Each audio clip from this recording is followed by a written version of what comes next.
지구상 가장 오래된 식물 고사리.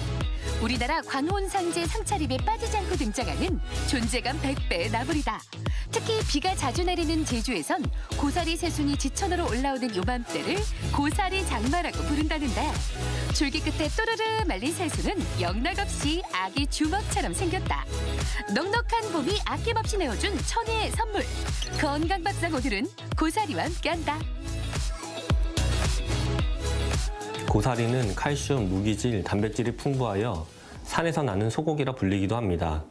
고사리에는 비타민 B1, B2와 비타민 C, 단백질, 미네랄 등이 풍부하여 신진대사를 촉진해 주는데요. 특히 비타민 C는 면역체계를 활성화하는 기능성 다당류와 산성 다당류를 생성하기 때문에 면역체계를 강화하는 데 도움이 됩니다. 고사리는 생으로 먹으면 독성이 있지만 햇볕에 말린 후 삶아서 섭취하면 몸속 노폐물까지 배출하는 효과가 탁월하다. 보드랍고 통통한 고사리로 만들어볼 오늘의 첫 번째 요리. 구수하고 감칠맛 나는 고사리밥. 소고기 같은 쫄깃한 식감과 맛으로 승부한다. 이어서 만들어볼 요리는 밥도둑의 새로운 이름, 고사리 고등어 조림.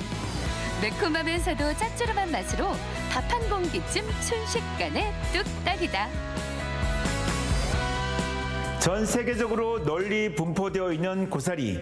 어린 나이에 가녀린 손목을 보고 고사리손이라고 그렇게 이야기하는데요. 오늘은 그 고사리를 이용해서 고사리밥 만들어 볼게요. 고사리는 생고사리와 말린 고사리로 나눌 수 있는데, 생고사리는 줄기가 짧으면서 통통하고 잎이 많은 것을 고르는 게 좋고, 말린 고사리는 통통하면서 주름이 적고 짙은 밤색을 띠는 게 맛있는 고사리다. 먼저 고사리밥에 들어갈 고사리는 물에 충분히 불렸다가 깨끗이 씻은 후 끓는 물에 데쳐내는데, 이렇게 잘 데친 고사리는 찬물에 반나절 정도 담가둬야 독성과 쓴맛이 제거된다. 불린 고사리를 사실 경우에는 꼭 데쳐내야만이 비린내가 제거되고요. 또한 고사리가 마른 거는 꼭 6시간 정도 불리시고 한 30분 삶으셔가지고 그물에서 2시간 정도 두시면은 고사리가 잘 불어납니다. 불린 고사리는 질긴 부분을 제거한 후 잘라주고, 밥에 들어갈 채소들도 먹기 좋은 크기로 썰어 준비해 놓는다. 이어서 달궈뒀던 냄비에 참기름이나 들기름을 두른 후 먼저 손질한 고사리를 볶아내는데, 고사리 표면에 기름이 코팅될 수 있도록 물기를 어느 정도 날린 후 표고버섯을 넣어 함께 볶아준다. 여기에 밑간이 배도록 국간장도 둘러주자. 고사리 볶으실 때 참기름이나 들기름 사용하시면 훨씬 더 고소한 맛도 나고요. 또한 고사리 특유의 향도 더 좋아집니다. 불려놓았던 쌀과 물을 2컵 정도 부은 후 영양과 색감을 살려줄 당근도 올려 섞어준다. 냄비밥을 지을 땐 불 조절이 관건. 센 불에서 2분, 중불에서 3분, 약불에서 3분, 마지막으로 10분 정도 뜸을 들이는 게 포인트. 고사리밥이 지어지는 동안 맛있는 양념장도 만들어보자. 국간장과 설탕, 청양고추, 통깨, 참기름을 넣고 뭉치지 않도록 잘 섞어준다. 고사리밥이나 영양밥 같은 경우는 양념짝이 최고잖아요. 그래서 오늘은 청양고추 넣어서 매콤하게 만들었고요. 또한 고사리밥을 할 때에는 뜸 들이는 거 10분 정도 뜸 들이셔야만이 아주 맛있는 밥을 먹을 수가 있습니다. 고소한 향과 함께 고슬고슬하게 잘 지어진 밥. 여기에 다진 쪽파를 넣어 살살 버무려주면 완성되는데, 쪽파 대신 향긋한 부추를 썰어 넣어도 취향 저격. 맛있는 영양밥을 만들 수 있다. 고기처럼 쫄깃하게 씹히는 고사리와 표고버섯의 조화. 곁들이는 고소한 양념장 베이스가 입안에 군침을 돌게 하는데, 땅의 기운이 이 한 그릇에 푸짐하게 담겼다. 우리나라 사람 고사리 참 좋아하는데요. 명절이나 제삿날에 꼭 들어가고요. 비빔밥, 육개장에 들어가는 고사리. 오늘은 그 고사리를 이용해서 고사리 고등어 조림 만들어 볼게요. 고사리를 보관할 땐 생고사리는 끓는 물에 소금을 넣어 한 번 데쳐낸 후 햇볕에 건조시켜야 오래 두고 보관할 수 있다. 또 건고사리는 볕이 들지 않는 건조한 곳에 보관하는 게 포인트. 고사리는 생것이든 말린 것이든 데쳐낸 후 물에 불려야 쓴맛이 빠지는데 삶은 고사리는 불을 끄고 그대로 두었다가 찬물로 옮겨 반나절 정도 두면 쓴맛과 독성이 사라진다. 고사리를 고르실 때에는 줄기 부분이 좀 통통한 것이 좋고요. 또한 고사리 손처럼 대가리가 있는 것이 향이 더 좋습니다. 부드럽게 잘 삶아낸 고사리는 깨끗이 헹궈낸 후 먹기 좋은 크기로 잘라 준비하고 조림에 들어갈 무도 납작하게 썰어 반달 모양으로 또 대파와 청양고추도 어슷하게 썰어 준비해 놓는다. 조림에 들어갈 고사리는 양념장에 미리 버무려 밑간을 해주는데 다진 마늘과 고춧가루, 간장, 생강가루, 물엿, 설탕 등을 넣어 간이 배도록 조물조물 잘 섞어준다. 오늘 고사리 고등어 조림에서는 양념장을 고사리랑 같이 버무리면 훨씬 더 양념이 잘 배이고요. 또한 물엿이나 설탕이 더 좋습니다. 매실청이 들어가면 신맛 때문에 조림의 맛이 없어질 수도 있으니까 꼭 기억하세요. 위치 넓적한 냄비에 쌀뜨물을 붓고 먼저 물을 넣어 익혀주는데 무가 익어 어느 정도 색이 연해지면 손질한 고등어를 올리고 그 위에 양념장에 버무려 두었던 고사리를 올려 센 불에서 국물이 자작해질 때까지 끓여준다. 고사리 고등어 조림에서 무를 먼저 넣어줘야만이 무가 푹 물러서 간이 잘 배이고요. 또한 오늘 육수를 쌀뜨물로 이용했는데요. 다시마 넣어서 육수 이용해도 좋습니다. 보글보글 매콤한 향에 오감 만족 고사리 고등어 조림. 잘 졸여진 고등어와 무, 고사리를 접시에 보기 좋게 올린 후 총총 다진 대파와 청양고추로 토핑하면 고사리 레시피 완성. 제철 햇고사리로 만든 고사리 고등어 조림. 달콤한 무 대신 감자를 넣어도 포슬포슬한 맛이 일품인데 다이어트 생각은 잠시 잊어도 좋다. 고사리는 칼슘, 칼륨, 철분 및 각종 비타민 A 등이 풍부하여 체내 나트륨을 배출시키는 데 큰 도움을 주어 혈압을 낮추고 혈중 콜레스테롤의 수치를 조절하는 효능이 있습니다. 또한 고사리는 칼로리가 매우 낮을 뿐만 아니라 식이섬유가 풍부하여 폭식을 방지하고 체중을 조절하는 데 효과적이고요. 또한 장 운동을 원활하게 하여 변비를 개선하고 예방하는 효능이 있습니다. 꼭 쥐고 있는 아기 손처럼 영양을 옹골차게 품고 있는 고사리. 고사리에 꺾는 재미가 있다면 먹는 재미 또한 이루 말할 수가 없는데 순하고 담백한 나물에도 칼칼하고 매콤한 국물에도 찰떡 꿀조합을 이루는 그야말로 국민 식재료다. 면역력 충전이 필요한 요즘 고사리 제철 밥상으로 건강을 채워보는 건 어떨까? 건강 플러스 인사드립니다. 안녕하세요. 김경섭입니다. 안녕하세요. 윤희영입니다. 잠이 보약이라는 말 다들 알고 계시죠? 숙면을 취하는 게 건강과 직결되어 있는데요. 나이가 들수록 숙면을 취하는 게 어렵다 하는 분들 많이 볼 수가 있죠. 네, 맞습니다. 이 잠이 부족하면 기억력 감퇴나 우울증 위험이 높아지는 건 물론이고요. 자극에 대한 반응도 느려져서 낙상사고 위험도 커진다고 합니다. 이런 노년기 수면 패턴의 변화는 성호르몬 감소와 마그네슘 결핍 때문에 나타날 수 있다고 하네요. 네. 또한 숙면을 방해하는 것 중에 하나가 낮잠이라고 합니다. 낮잠의 횟수가 늘어날수록 자연스럽게 밤에 불면증으로까지 이어지는 경우가 많은데요. 노년기 하루 적당한 수면 시간은 8시간 정도라고 합니다. 평소에 이 수면 장애를 극복하기 위해서 규칙적이고 건강한 생활 습관을 갖는 게 중요하겠습니다.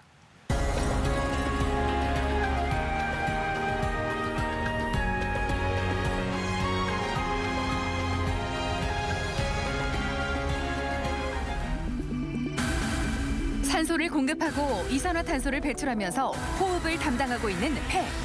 폐의 기관이나 기관지 등에 생기는 악성 종양을 폐암이라 부르는데 폐암은 1년에 발생하는 25만여 명의 암 환자 가운데 약 12%를 차지하고 있다. 폐암은 국내 암 발생률에서 남녀 전체에선 갑상선 암에 이어 2위이고 그리고 남성에선 1위를 차지하고 있는 암입니다. 폐암은 조기 진단이 어렵고 전이와 재발이 많아서 암종별 사망자 수에서 여전히 1위를 차지하고 있는 위협적인 암입니다. 다양한 암 치료법 가운데 수술, 약물 치료와 함께 3대 표준 암 치료법으로 꼽히고 있는 방사선 치료. 파장이 짧고 높은 에너지를 가진 방사선을 이용해 암을 치료하는 방법으로 폐암을 다스리는 치료 방법 또한 다양해지고 있다. 오늘 TV 주치에서는 폐암 환자의 생존율을 높이는 방사선 치료에 대해 자세히 알아본다.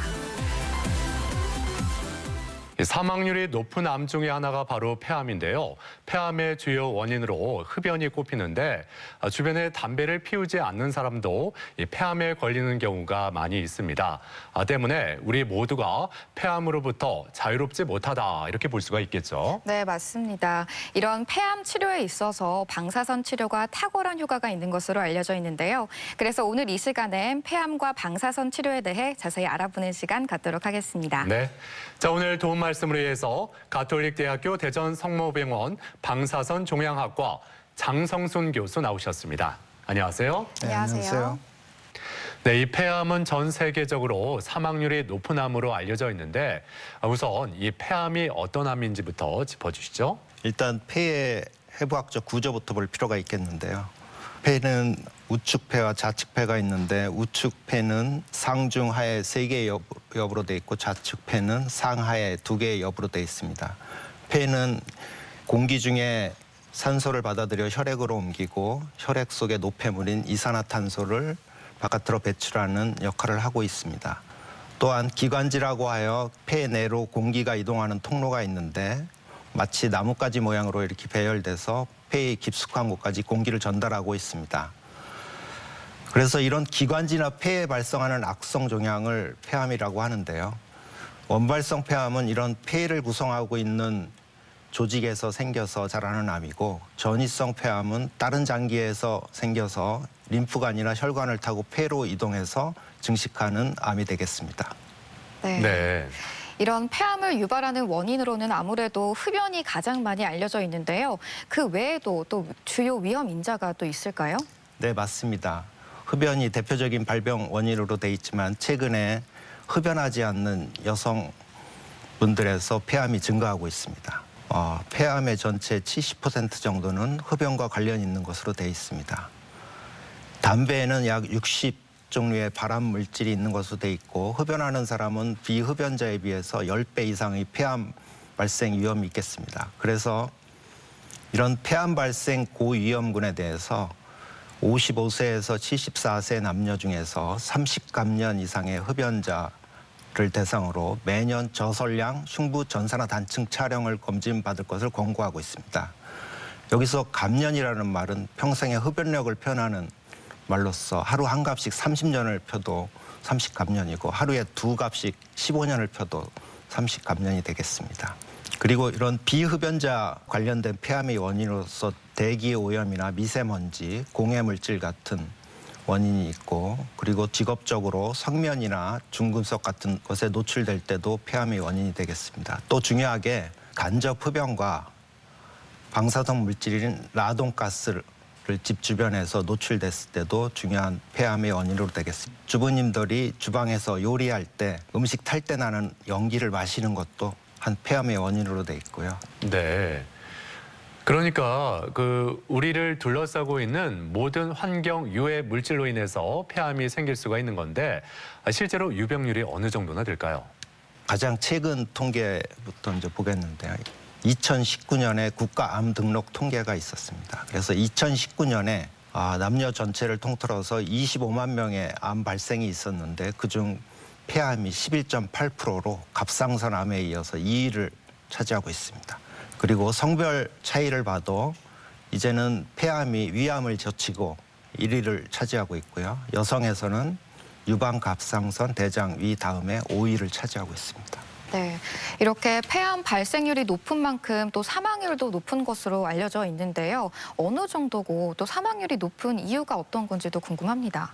네, 맞습니다. 이렇게 높은 발생률만큼 또 중요한 게 암종별 총 사망률에서 여전히 지금 남녀 공이 1위를 차지하고 있는 암으로 되어 있습니다. 여기 그래프를 보면은 남자에서는 1990년 후반부터 여자에서는 2007년경부터 1위를 차지하고 있습니다. 이렇게 사망률이 높은 이유를 한 3가지 정도로 요약해 볼 수 있는데요. 우선 초기 증상이 없고 특이 증상이 또 없기 때문에 조기 진단에 어려움이 있겠습니다.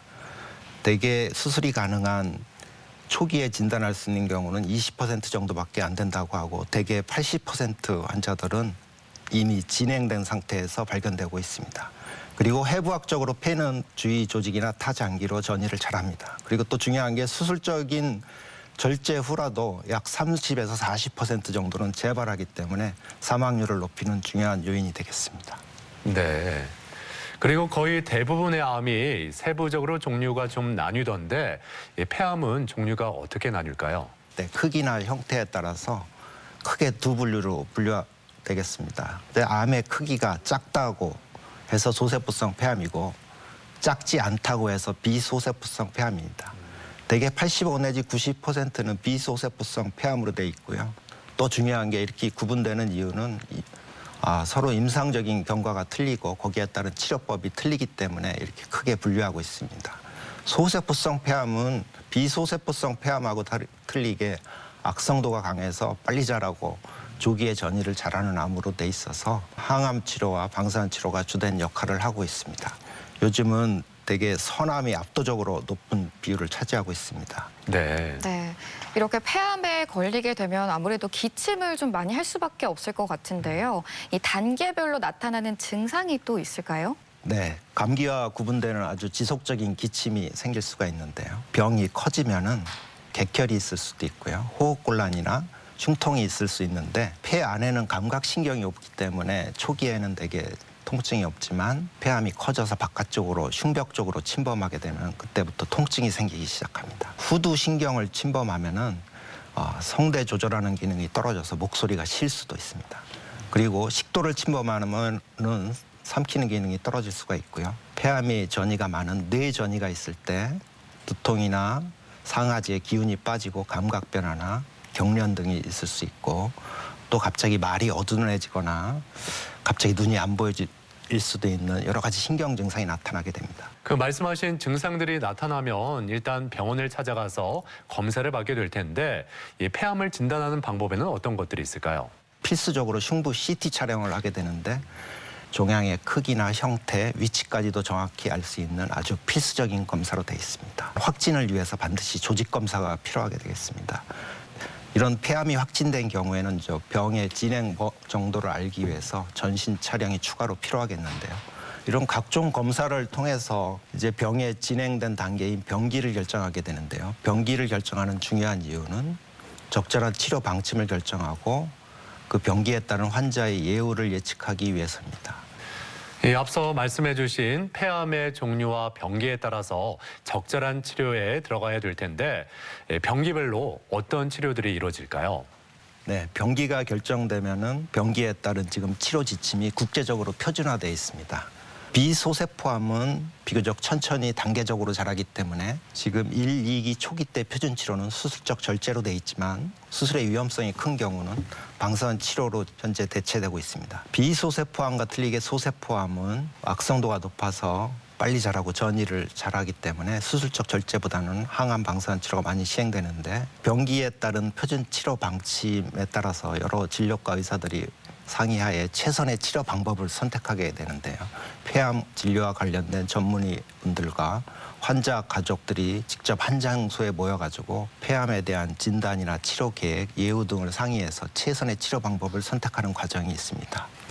대전 MBC 건강플러스 오늘은 폐암과 방사선 치료에 대해 살펴보고 있는데요. 이번에는 병원에 직접 찾아가 환자들을 만나보고 진단 방법과 치료법에 대해 살펴보겠습니다. 화면으로 만나보시죠. 암종별 사망자 수에서 남녀 모두 여전히 1위를 차지하고 있는 위협적인 암, 폐암.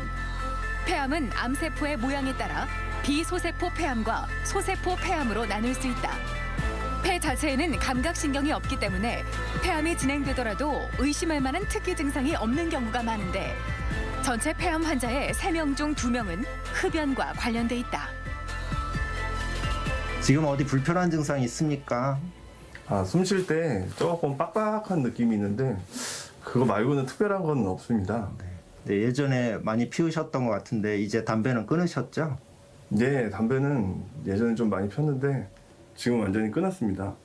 지금 밥절 넘어가시고 음식 삼키는데 특별히 불편한 점은 없습니까? 네, 지금까지는 뭐 먹는 거나 이럴 때 목 넘김이나 그런 게 별로 불편하거나 그런 게 없습니다.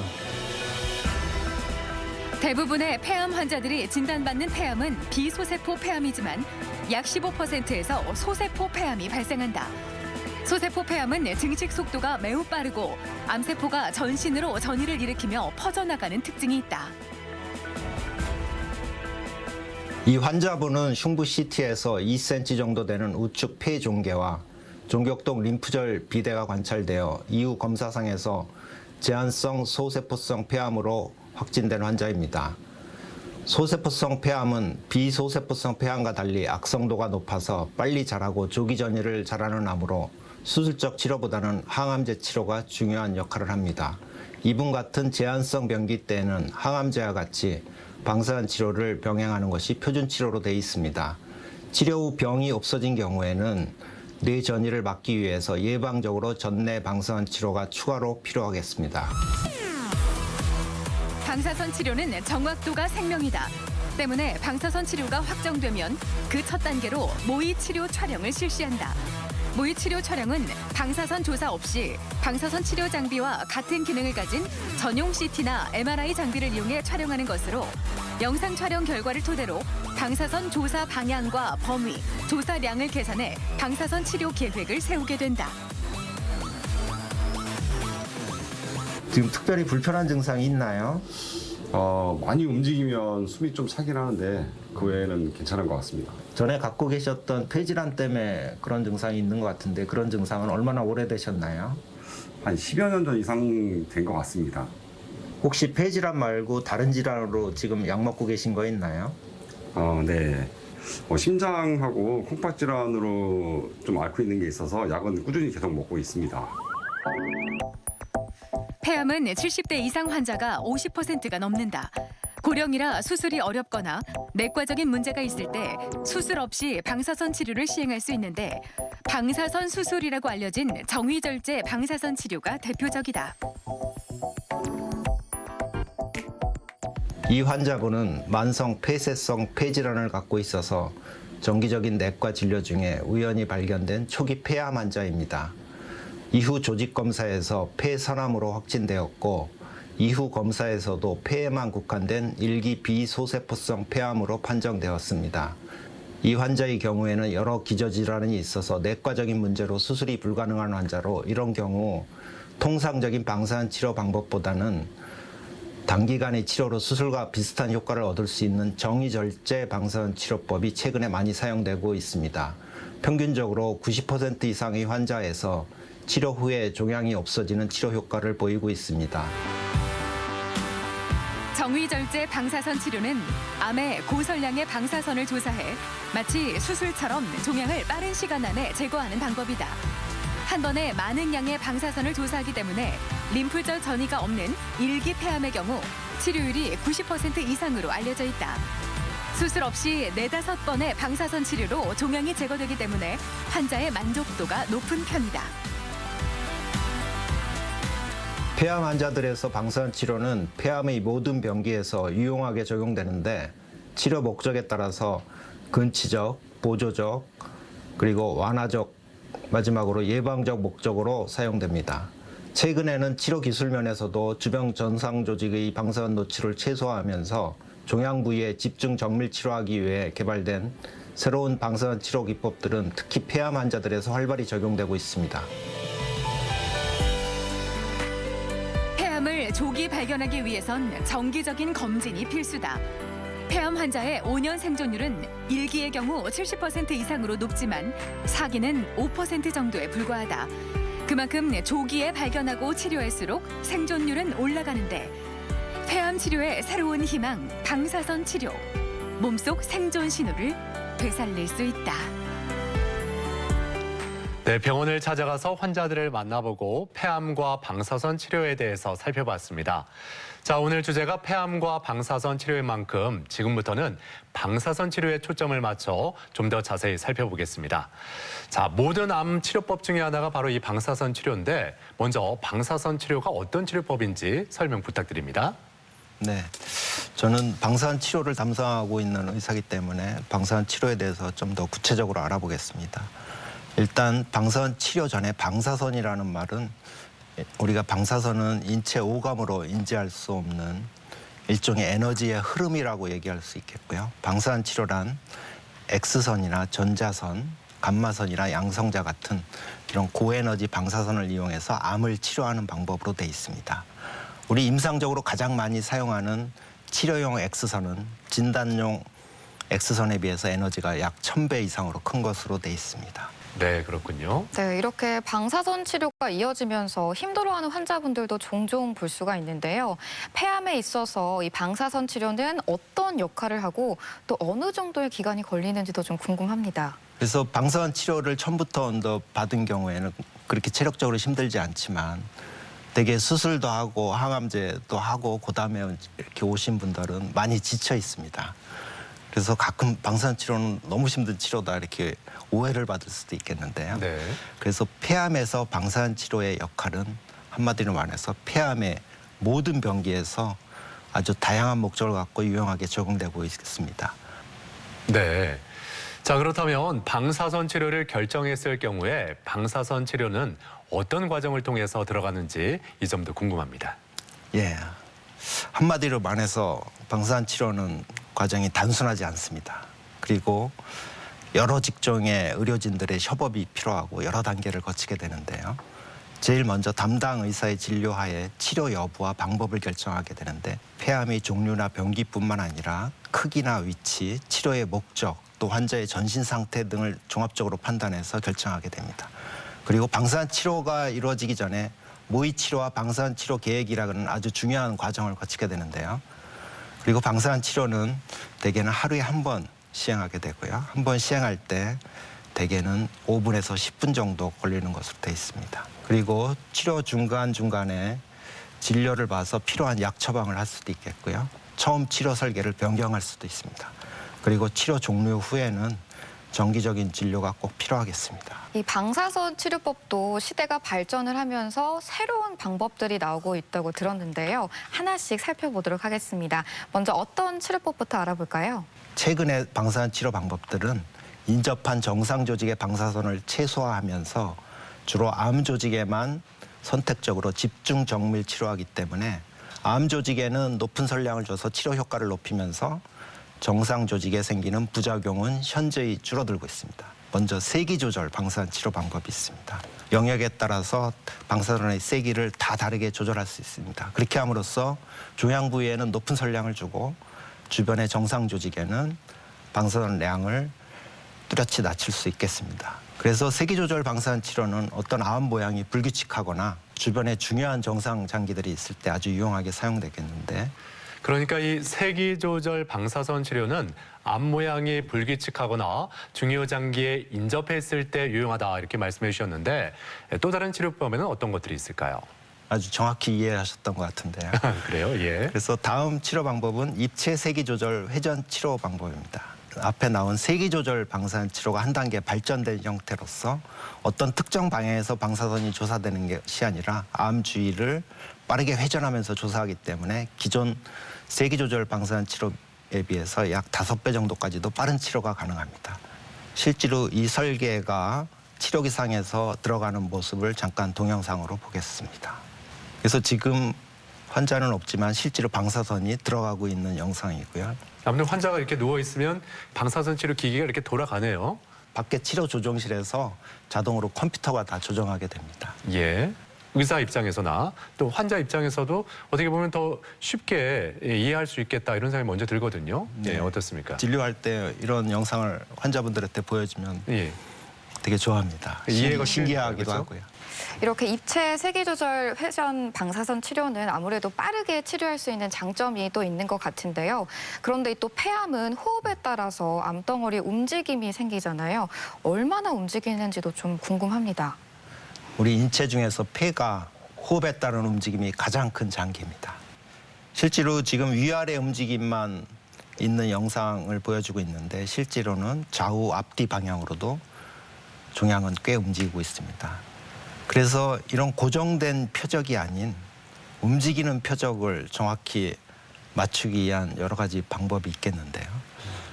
실제 치료 시에 특정 그 호흡 주기 때만 방사선이 들어가게 하는 방법으로 치료할 수 있는데요. 이런 방법으로서 종양에 충분한 방사선 양을 주면서도 정상 폐는 최소한의 범위에 들게끔 조절할 수 있습니다. 4차원이라는 그 개념은 우리가 잘 알고 있는 3차원에다가 플러스해서 호흡 주기에 따른 시간의 개념이 같이 들어갑니다. 자, 아무튼 그 암의 종류와 병기에 따라서 치료 방법이 다른데요. 특히 폐암에 있어서 유용하게 쓰이는 치료법이 있다면 어떤 게 있을까요? 네, 폐암 특이적인 치료법으로서 아까 먼저 나온 호흡 동조 방사선 치료와 더불어서 정의절제 방사선 치료가 특히 폐암에서 유용하게 사용될 것으로 생각됩니다. 그래서 실제로 몸에 칼을 대서 수술하는 것은 아니지만 이런 종양 부위에 대량의 방사선을 단기간에 집중 조사해서 수술한 것과 비슷한 효과로 단기간에 종양을 절제할 수 있다고 해서 붙여진 이름입니다. 약 20년 전에 벌써 시작이 되었고요. 이제 치료 효과나 안정성이 입증돼서 우리나라에서도 많이 시행되고 있습니다. 사진들은 실제 정의절제 방사선 치료가 시행되었던 환자들의 사진이고 각각 횟수가 5회, 8회, 4회의 정의절제 방사선 치료가 시행되었습니다. 그렇다면 정의절제 방사선 치료를 받은 경우에는 효과가 어느 정도 나타났는지 받기 전과 후를 좀 비교해 볼 수 있을까요? 전과 후의 영상을 통해서 비교해 보겠습니다. 치료 전에 보였던 맨 위쪽이 좌상엽의 3cm 정도 되는 폐암 종괴가 있고요. 모두들 내과적인 문제로 수술이 불가능한 환자들이었습니다. 대개 1, 2개월 후에 판정하는 걸 수도 있고 지금 CT상에서 보이던 폐 종괴가 더 이상 보이지 않고 있습니다. 또 치료 후에 부작용도 많이들 걱정하시는 부분인데요. 어떤 부작용이 좀 나타날 수 있을까요? 네. 치료 중에는 주로 방사선 식도염을 많이 호소하게 되고요. 치료가 끝난 후에는 방사선 폐렴을 주의해야 합니다. 대개 음식을 삼킬 때 뭐가 걸린 것 같이 불편하고 통증이 있을 수 있으면서 이런 식도염의 증상 악화를 방지하기 위해서 뜨겁거나 자극적인 음식은 피하고 심한 경우 진통 소염제가 필요하겠습니다. 그리고 방사선 폐렴은 우리 세균이나 바이러스에 의한 감염성 폐렴과 달리 어떤 열이나 가래 증상은 별로 없고 마른 기침이나 호흡곤란 증상만 있습니다. 그리고 또 중요하게 동반 폐 질환이 있는 경우에 발생 빈도가 증가하는 것으로 돼 있어서 이런 환자들에서는 방사선 치료 설계 시에 좀 더 세심하게 신경 써서 정상 폐에 들어가는 방사선 양을 조절해 줘야겠습니다. 네. 자, 이렇게 방사선 치료를 받으면서 환자들이 주의해야 할 점도 분명히 있을 텐데요. 어떤 점들이 필요할까요? 네, 몇 가지 말씀드릴 수 있는 게 우선 최소 15일 전에는 합병증 예방을 위해서 금연하는 것이 꼭 필요하겠고요. 술 마시는 것이 어떤 면역력을 떨어뜨려서 폐렴이 생길 수도 있기 때문에 금주를 해야 합니다. 그리고 또 가장 강조하고 싶은 게 증명되지 않은 영양제나 건강식품이나 한약 등은 치료 과정에서 간이나 신장의 독성도 유발할 수 있지만 방사선과의 상호작용이 있을 수 있기 때문에 피해야겠습니다.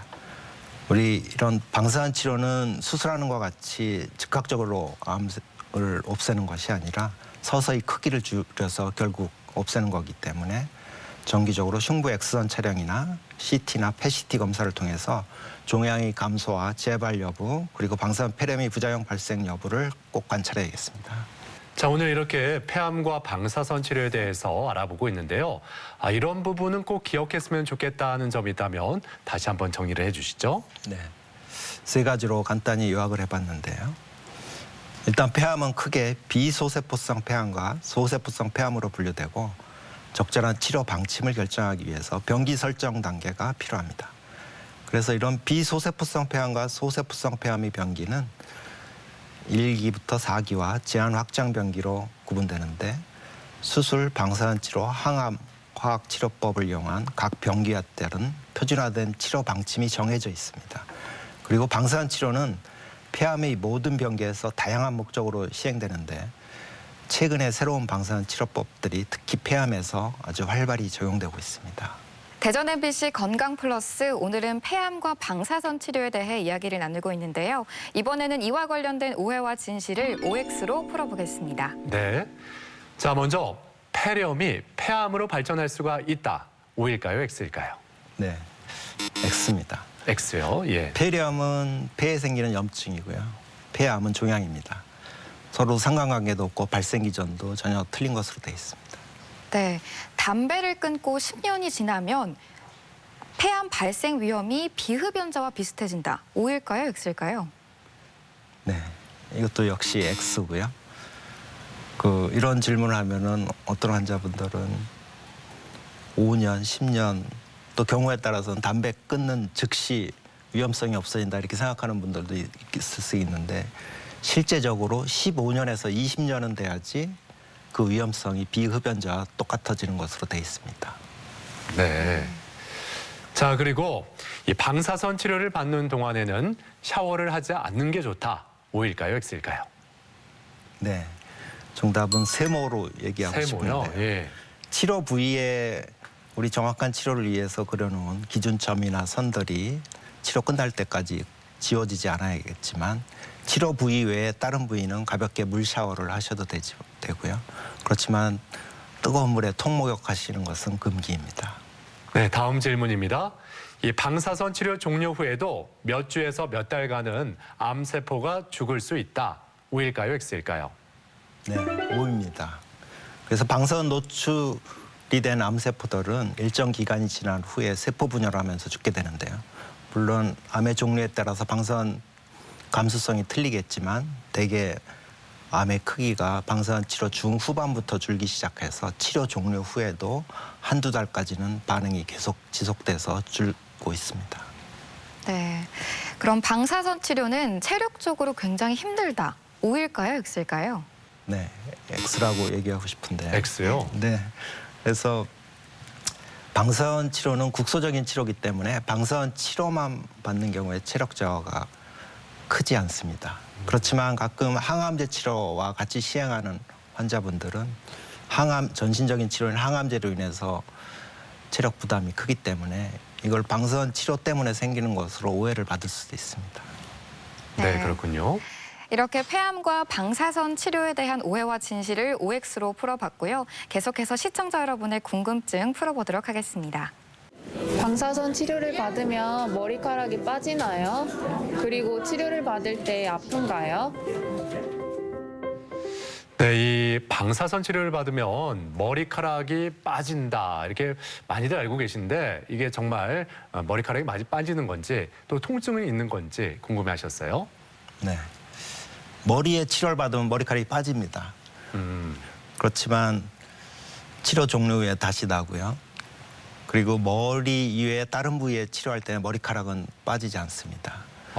그리고 통증과 관련해서 방사선 치료는 인체 오감으로 감지할 수 없기 때문에 일반 엑스레이 촬영 때 아프지 않은 것 같이 전혀 느낌이 없습니다. 방사선 치료를 받으면 한 집에서 같이 생활하는 가족들은 방사능으로부터 안전한가요? 전염이 되는 건 아닌지 궁금합니다. 네, 방사선 치료 후에 가족과의 접촉, 이 전염이 되는지 안 되는지 어떻게 하면 좋을까요? 네, 가끔 처음 진료할 때 이런 질문을 가끔 하시는 환자분들이 계신데요. 방사선이 들어가는 순간에만 암세포에 영향을 주고 즉각적으로 몸속에서 없어지기 때문에 치료 후에 몸속에 남아있거나 어떤 의복에 남아있지는 않습니다. 따라서 결론적으로 전염되지 않습니다. 방사선 치료 후 암이 재발하면 같은 부위에 다시 방사선 치료를 받을 수 있나요? 네, 재발이 또 되진 않을지 걱정이 앞서는데 만약에 재발이 됐을 때 같은 부위에 또 방사선 치료를 받을 수 있는 건지 이 점을 궁금해하셨어요? 네, 치료 부위에 따라서는 그 부위에 선량 한도가 정해져 있기 때문에 이 한도를 초과하는 경우에는 재치료가 불가능할 수도 있겠지만 한 6개월 정도로 일정 기간 지나면은 정상 조직들이 회복되는 경향이 있기 때문에 부작용 없이 재치료가 가능한 경우도 있습니다. 그 한정된 부위라고 하면 어디를 들 수가 있을까요? 일종의 주로 대표적인 게 폐암인 경우에는 척수신경인데요. 이런 부위에는 선량 한도가 있고 그런 주로 신경 조직에는 그 선량 한도로 인해서 다시 방사선 치료를 추가하기 어려운 부위가 있지만 어떤 인체 내의 점막 세포 같은 데는 일정 기간이 지나면 회복을 하기 때문에 다시 재치료가 가능합니다. 폐암 진단을 받고 항암제와 같이 방사선 치료 중인 경우 고기나 회를 먹어도 될까요? 네, 방사선 치료 중에 이 고기나 회 같은 단백질류 섭취해도 되는지 궁금해하셨는데요. 네. 고기 중에 들어있는 이런 단백질은 필수 영양소이기 때문에 적당히 꼭 고기를 섭취해서 단백질 섭취가 꼭 필요하겠습니다. 어떤 환자분들 중에서 치료 도중에 어떤 암 예방 식단보다는 치료를 끝까지 마치기 위해서 체력 보충이 훨씬 더 중요하기 때문에 이런 단백질 섭취가 꼭 필요하겠고요.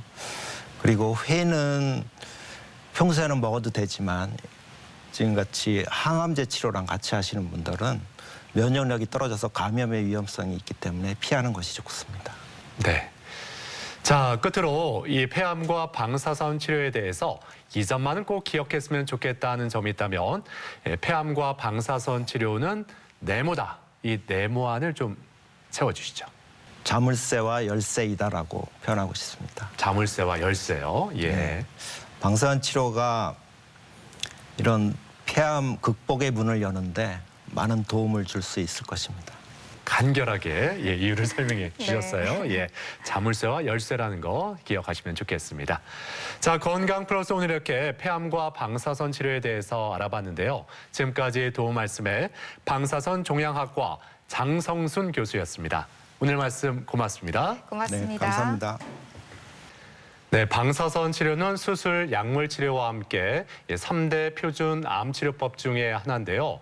사실 저는 이 방사선 치료하면은 단순한 치료법이라고 생각을 했었는데 오늘 살펴보니까 다양하면서도 새로운 치료법들이 많이 나와 있습니다. 네, 맞습니다. 이렇게 암 종류나 환자의 상태에 따라서 적절한 치료를 받아볼 수 있으니까요.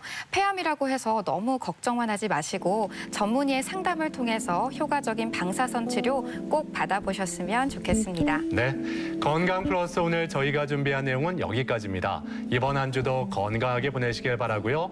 저희는 다음 이 시간에 다시 인사드리겠습니다. 함께해 주신 여러분 고맙습니다.